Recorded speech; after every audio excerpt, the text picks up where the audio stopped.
മുത്തങ്ങയിൽ നേരിട്ടത് കൊടിയ മർദ്ദനമാണെന്നും എത്ര കാലം കഴിഞ്ഞ് മാപ്പ് പറഞ്ഞാലും അതിന് അർഹതയില്ലെന്നും CK ജാനു. കുട്ടികൾ ഉൾപ്പെടെയുള്ളവർ ക്രൂരമായ പീഡനത്തിന് വിധേയമായെന്ന് CK ജാനു പറഞ്ഞു. വേദന അങ്ങനെ തന്നെ നിലനിൽക്കും. വൈകിയ വേളയിലാണെങ്കിലും നടപടി തെറ്റായിപ്പോയി എന്ന് പറഞ്ഞതിൽ സന്തോഷമുണ്ട്. അവിടെ സമരം ചെയ്ത എല്ലാവർക്കും ഭൂമിയാണ് നൽകേണ്ടത്. മാപ്പ് പറയുന്നതിനേക്കാൾ പ്രയോജനം അതിനാണ് ഉണ്ടാവുക. മുത്തങ്ങയിൽ 283 പേർക്ക് ഭൂമി നൽകാൻ തീരുമാനമായെങ്കിലും ആ പ്ലോട്ട് പോലും ഇതുവരെ കണ്ടെത്തി നൽകിയിട്ടില്ലെന്നും CK ജാനു പറഞ്ഞു. മുത്തങ്ങ സംഭവത്തിൽ ഖേദമുണ്ടെന്ന് ഇന്നലെ കോൺഗ്രസ് നേതാവ് AK ആന്റണി പറഞ്ഞിരുന്നു. ഇതിനോടുള്ള പ്രതികരണമാണ് CK ജാനു നടത്തിയത്. മുത്തങ്ങയിൽ വെടിവെപ്പ് ഒഴിവാക്കാൻ സർക്കാരിന് കഴിയുമായിരുന്നുവെന്നും CK ജാനു പറഞ്ഞു. വെടിവെപ്പ് നടത്തേണ്ട സാഹചര്യം ഉണ്ടായിരുന്നില്ല. അറസ്റ്റ് വരിക്കാൻ എല്ലാവരും തയ്യാറായിരുന്നു.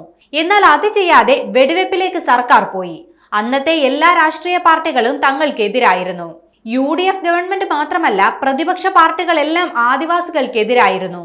ആദിവാസി ഭൂമി വിതരണം കാര്യമായി നടക്കാൻ കാരണം UDF സർക്കാരാണ്. സമരം ചെയ്തപ്പോൾ ഒരു കരാർ ഉണ്ടാവുകയും ഭൂമി ആദിവാസികൾക്ക് നൽകാനുള്ള പ്രാരംഭ നടപടി ഉണ്ടാകുന്നതും UDF സർക്കാരിന്റെ കാലത്താണ്. UDF സർക്കാരിന്റെ കാലത്തുണ്ടാക്കിയ വ്യവസ്ഥയാണ് ഇപ്പോഴും തുടരുന്നത്. അതൊക്കെ അംഗീകരിക്കുമ്പോൾ തന്നെ മുത്തങ്ങയിലെ വെടിവെപ്പും അക്രമവും പൈശാചികമായിരുന്നു എന്ന് തന്നെയാണ് വിലയിരുത്തുന്നതെന്നും ജാനു പറഞ്ഞു.